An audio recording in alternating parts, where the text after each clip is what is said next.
The topic is the 3 big steps, and this is part 2. You would allow me to recap a little bit of some of the things we have shared before so that all of us can be on the same page. I told you before now that life is a journey and success is a moving target. Life is a journey and success is a moving target. Therefore, the joy of life is not in accomplishments, but in movement. The joy of life is not in accomplishments, but in movement. It is when you stop moving that you stop living.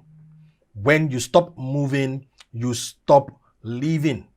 Okay, the big idea behind this series of teachings we are sharing is this, that for you to keep moving forward in life, there are 3 big steps you have to take. For you to keep moving forward in life, there are 3 big steps you have to take. Let me remind you. The first one is step out. The second one is step in. And the third one is step up. Okay? Step out, step in, step up. These are the 3 big steps you have to take. This is what we are saying. Whatever the season is, whatever the time of life that you are in, you are either stepping out or stepping in or stepping up. You have to be intentional about these 3 steps.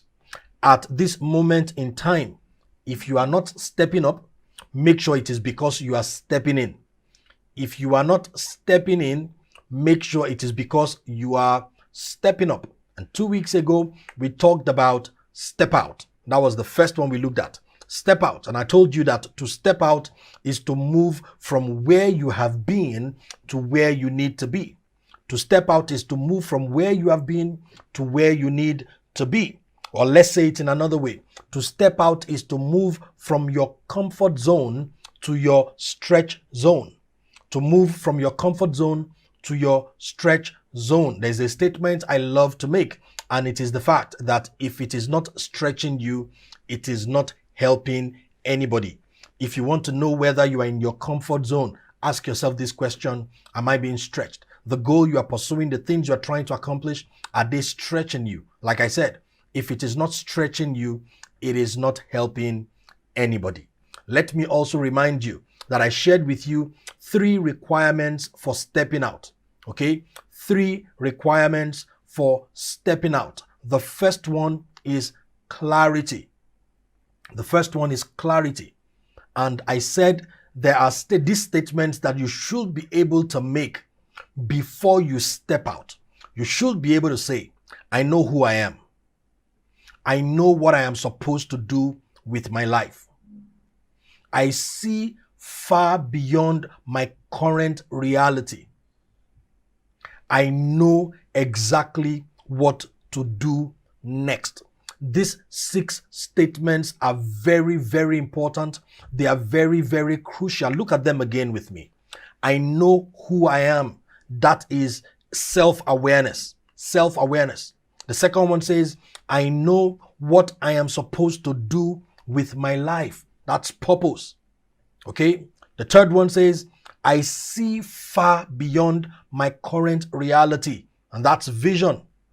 And the fourth one says, I know exactly what to do next. Okay? That means you have a plan already. You have a plan already. If you cannot make these 4 fundamental statements, you are not ready to step out. What are you supposed to do? You are supposed to be working seriously on making sure you can make these 4 statements. Okay? There are 3 requirements. I told you the first one is clarity. The second one is strategy. And I told you that at this point, you should be able to make this statement. I have a documented plan of action that captures exactly what to do, how to do it, and when to do what. What to do, how to do it, and when to do what. What are we talking about? We're talking about the 3 requirements for stepping out. Before you step out, these 3 conditions must be in place. First one is clarity. The second one is strategy. You must have a clear, documented plan, okay, of what you are going to do when you step out, okay? What to do, how to do it, and when to do what. That is action, process, and deadlines. Action, process, and deadlines. These things must be in place before you step out. And the third requirement, or the third prerequisite for stepping out, is courage. We read from Merriam-Webster's dictionary that says that courage is the mental or moral strength to venture, persevere, and withstand danger, fear, or difficulty. Okay, let's say it in another way. Courage is doing what you have to do, regardless of how afraid you are. I said to you 2 weeks ago, the moment you have clarity, you have strategy, move. Move, regardless of how you feel. You see, you don't feel courageous before you step out. Okay? You feel courageous as you step out in spite of fear. Now, that was all we said about stepping out. Of course, we said a lot of other things that I cannot recap right now. I want to continue this evening to stepping in. And that's what we want to focus on this evening. Stepping in. Okay? That's our focus this evening. But I'm going to say a few things that would, so you see, stepping out and stepping in, they can be really intertwined. They can be so into one another that sometimes if you're not careful, you may find it difficult to decipher between stepping out and stepping in. But we're going to get it clear this evening. Now, what does it mean to step in? To step in is to move into a totally new experience. To step in is to move into a totally new experience. So let me say it in another way. Stepping in is doing something you have never done before. Okay? Stepping in is doing something you have never done before. And I told you, stepping out and stepping in are so close, they are so intertwined. And this is the reason why. You have not stepped out until you step in. This is important. You have not stepped out until you step in. So stepping in is important. Let me push it further and say it in another way. For you to successfully say that you have stepped out, okay, the key to it is for you to focus on stepping in. Okay, for you to be able to say, I have stepped out, put your focus on what? On stepping in. What am I saying? Focus on where you are going, not where you are coming from. Focus on where you are going, not where you are coming from. A lot of people make that mistake. They want to step into a new experience, but their mind is full and overwhelmed with where they stepped out from. No, you don't want to do that. You want to focus your attention into the new experience, okay, that you are coming into. Quickly, let me share with you 3 things that focus will do for you. What are we saying? Stepping in means that you are moving into a different experience entirely, into perhaps a new industry, a new country, a new field of endeavor. It is something you have never done before. That's what it means to step in. And I said what? Focus is crucial. Okay? Focus is crucial to stepping in. You've got to focus on where you are going, not where you are coming from. All right, very important. So let me share with you 3 things that focus will do for you. Focus leads to freedom. I said 3 things focus will do for you. Focus leads to freedom. When you focus on your future, the past will lose its hold over you. Now, all of us, I believe, we have positive experiences in the past. We have negative experiences in the past. The easiest way of letting go. You know, some people have pleasant experiences in their past. They have victories in their past. But if care is not taken, okay, good is the enemy of better. If you don't let go of good, you cannot get to better. If you don't let go of better, you cannot get to best. Okay, so you want to make sure that you focus on the new, and then the old will lose its hold over you. It's the same thing with negative experience in your past or failure in your past. Once you put your focus on what is coming ahead or the experience you are coming into, the past will lose its hold over you. That's why I said that focus leads to freedom. Number 2, focus sharpens your vision. Focus sharpens your vision. When you focus on your future, you will recognize opportunities and productive relationships faster. Okay? Focus sharpens vision. When you focus on your future, you will recognize opportunities and productive relationships faster. Number 3, focus expedites success. Okay? Focus expedites success. It reduces stress by removing distractions, and then focus increases productivity by building momentum and optimizing your resources. That feels like a mouthful. Let me say it again.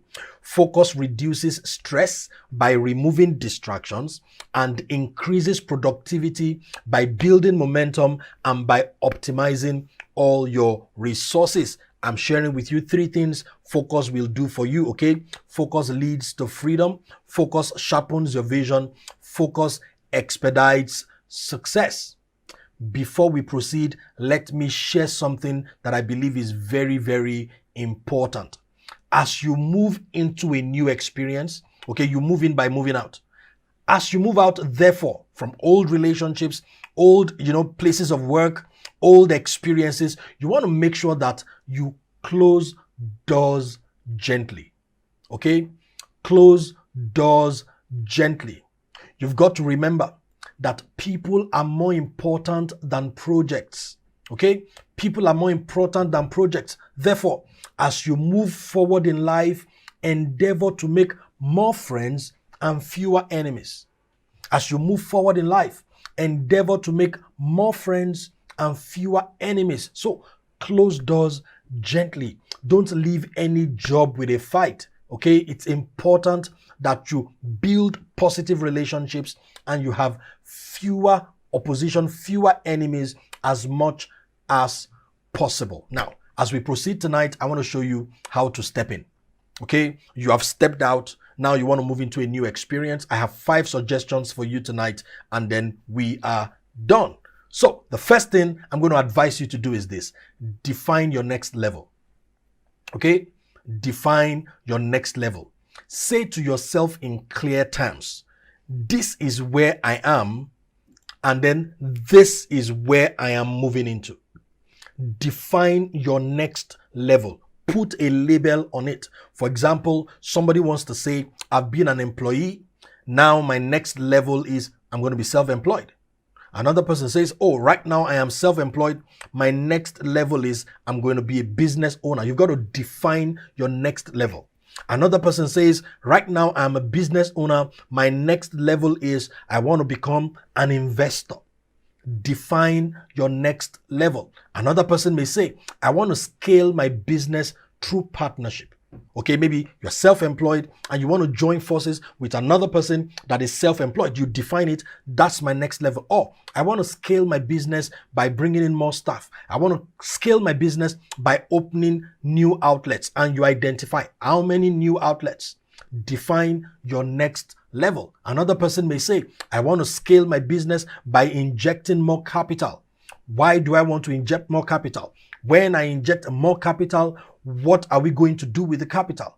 How many people do we want to serve? You've got to define your next level. Another person may say, my next level is improving my competence through further education. Define your next level. As you move into a new space, be clear. You see, the new space is vast. So you want to be specific. I'm moving into this new space to do this thing specifically. For example, don't say, I'm moving into entertainment. No.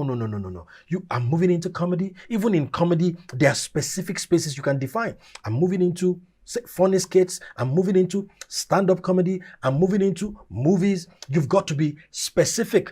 Don't just say, oh, I want to start doing investments. No, I want to go into forex trading. I want to start trading cryptocurrencies. You've got to be clear. So you define your next level. The second suggestion I have for you tonight is this. After you define your next level, research it. Okay? Research it. What do I mean by that? Find out everything you can about your next level. Find out everything you can about your next level. Research it. Or if we want to use Bible language, spy out the land. Now, let me say this to you. Every community and every industry is governed by principles and rules. And a lot of times, most of those principles are unwritten. So you only learn them by observation, by asking questions, and by building what I call 360-degree relationships. When you move into a new space, you have to build relationships with stakeholders, and you need to understand there are stakeholders in every strata of society. So that when you get into a new space, there are people who have gone ahead of you, superiors. There are people who are on your level, colleagues, peers, and then there are people who are below you in that new space, okay, subordinates. You have to build 360-degree relationship. There is vital information from this. Listen, there are some things that only subordinates will tell you. Okay, these things are below the power brokers. Yet these things are important. Subordinates will tell you. There are things that it's colleagues that will tell you. There are things that it's only superiors that will tell you. So when you enter a new space, you build relationships. What do you need? You need all the information you can get about your new space. Your first assignment in a new field, maybe field of endeavor, new country, is research. You want to get as much information about the new place as possible. What am I talking about? We're talking about stepping in. For the benefit of those who joined us late, we said for you to keep moving forward in life, there are 3 big steps that you have to keep taking. The first one is stepping out or step out. The second one is step in, and that's our focus tonight. And of course, the third one is step up. That's what we're talking about next Wednesday. Now, for you to step in, for you to thrive in your new space, okay, I said number 1, you've got to define your new level.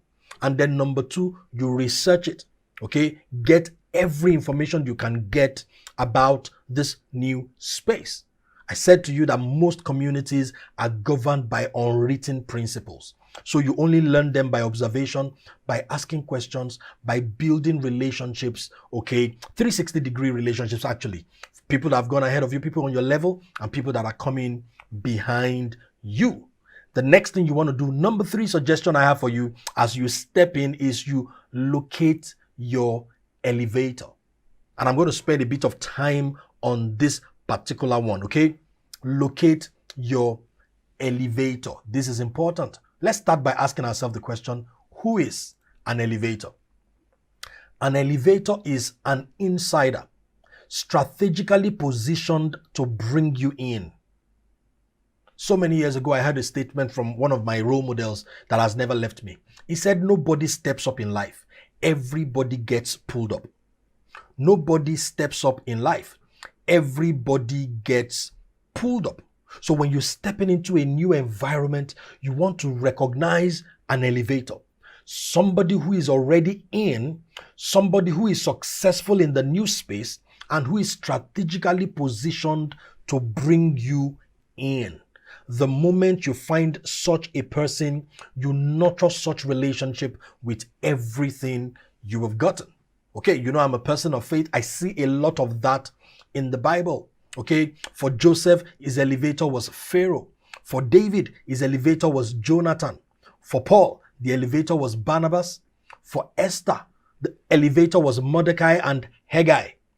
For Michael Jordan, the elevator was Coach Dean Smith.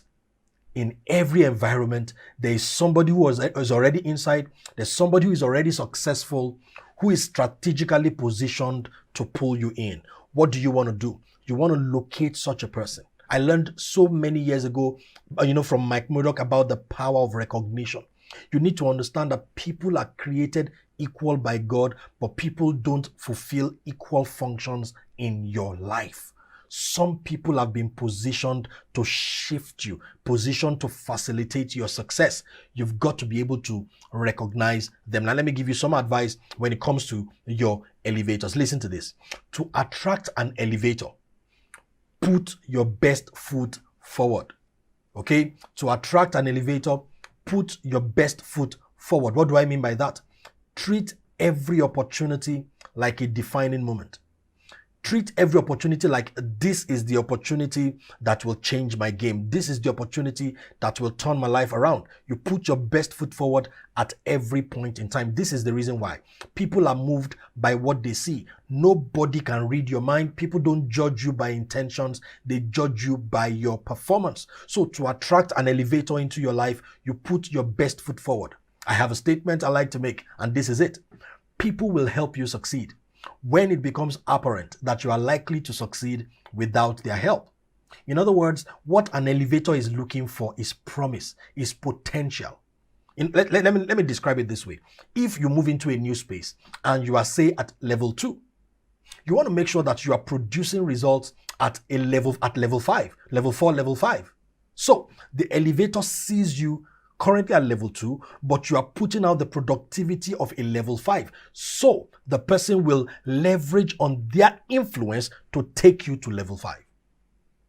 So to attract an elevator into your life, you do what? You put your best foot forward. You treat every opportunity like a defining moment, like the best opportunity of your life. Every opportunity. You know what? Because you can't tell which one. You can't tell the day. I mean, you don't know who the elevator is. You don't know when you are going to meet the person.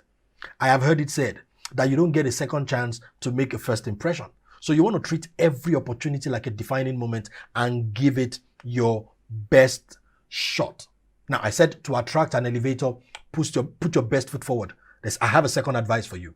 To sustain your access to an elevator, follow their advice. Okay? To sustain your access to an elevator, follow their advice. Years ago, I learned from Dr. Mike Murdock. He said, your mentor is not the person that advises you. Your mentor is the person whose advice you follow. So if you want to keep your relationship with elevators, you want to keep access to elevators, you follow their advice. Permit me to show you such an example from the Bible. I told you that the elevator for Esther was Mordecai and Haggai. The Bible actually records how Esther followed the advice of her elevators. The first one is Esther chapter 2 and verse 15. The Bible records that Esther was the daughter of Abihail, who was Mordecai's uncle. Mordecai had adopted his younger cousin Esther. When it was Esther's turn to go to the king, she accepted the advice of Haggai, the eunuch in charge of the harem. She asked for nothing except what he suggested, and she was admired by everyone who saw her. This is important. She asked for nothing except what Haggai suggested, and by following his advice, she won what? The favor of everybody who saw her. The same the book of Esther chapter 2, if you read from verse 20, it says, Esther continued to keep a family background and nationality a secret. She was still following Mordecai's directions, just as she did when she lived in his home. What does that mean? You really never outgrow your mentors. Okay? Your mentor is not the person that advises you. Your mentor is the person whose advice you follow. If you treasure access to valuable people in your life, to mentors, to elevators, you want to make sure that you follow their advice. I have another example from the life of Michael Jordan. You see, when Michael Jordan completed his second year in college, he had a dilemma. There were two choices in front of him. It's either he continues in college to his third year and continues to play basketball in college, or he goes to play pro basketball in the NBA. He said at the end of the day, he followed Coach Dean Smith's advice. Okay, let me read an excerpt that, Michael Jordan, what he said in an interview. He said, it was Coach Dean Smith's call.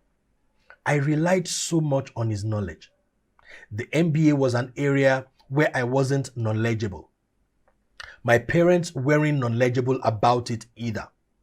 And it was a great opportunity. Coach Smith felt that it would be the best opportunity for me to make it in professional basketball.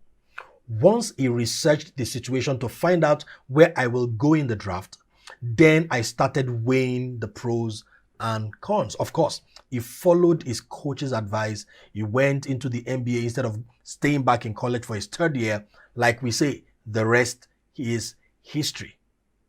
Your mentor, your elevator is not the person that advises you. Your mentor is the person whose advice you follow. What are we talking about? If you're going to step into a new experience, move into a space you've never operated in before, there are things you have to do. I said, number one, you want to define your next level. Number two, research it. Get all the information you can get about your new level. I said, number three, locate your elevator, an insider strategically positioned to pull you in. Now let's move into number four. Principle number four is blending. Blending. You want to thrive in your new space. You want to step in successfully. The first thing you want to do the moment you have been accepted, you have been brought in, is that you blend in. Okay? You blend in. What do I mean by that? Look like them, speak like them, and master the ethics and the culture of your new space. This is important. The moment you step into a new experience, step into a new industry, step into an environment you've never been in before, the first thing you want to do is blend in. Look like them, speak like them, master the ethics and the culture of your new space. Let me say it in another way. Find common ground and hold it.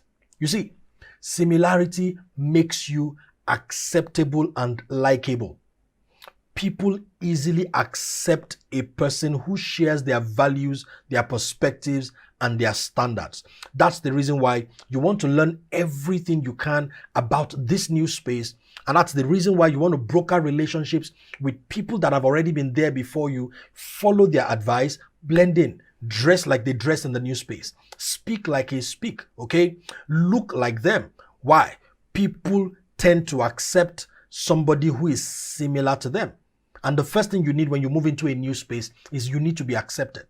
The people who are already there need to look at you and say, this one is one of us. It's important that you do what? That you blend in, because similarity gives you acceptance.